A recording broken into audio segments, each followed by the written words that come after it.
कलाम John Elia. कभी जब मुद्दतों के बाद उसका सामना होगा। आवाज़ व पेशकश मियाँ इसराइल इसहाक।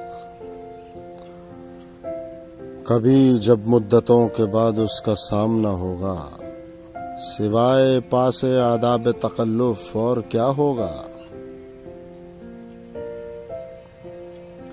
यहाँ वो कौन है जो इंतखाब गम पे कादिर हो, जो मिल जाए वही गम दोस्तों का मुद्दा होगा। नवीदे सरखुशी जब आएगी उस वक्त तक शायद हमें ज़हरे गम में हस्ती गवारा हो चुका होगा। सलीबे वक्त पर मैंने पुकारा था मोहब्बत को, मेरी आवाज़ जिसने भी सुनी होगी हंसा होगा। अभी एक शोर हाय हू सुना है सारे बानों ने, वो पागल काफिले की जिद में पीछे रह गया होगा।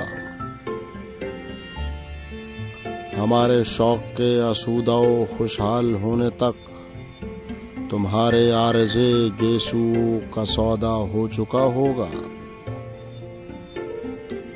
नवाएं निकाहतें आसूदा चेहरे दिल नशी रिश्ते, मगर एक शख्स उस माहौल में क्या सोचता होगा। हंसी आती है मुझको मसलहत के इन तकाज़ों पर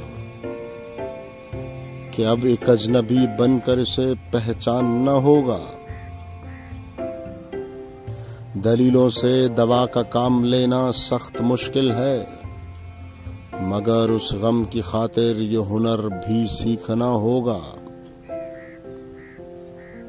वो मुनकर है तो फिर शायद हर एक मकतूब शौक उसने सरे अंगिश्त हिनाई से खिलाओं में लिखा होगा। है निसफ शब वो दीवाना अभी तक घर नहीं आया, किसी से चांदनी रातों का किस्सा छिड़ गया होगा। सबा शिकवा है मुझको इन दरीचों में तो दीमक के सिवा अब और क्या होगा।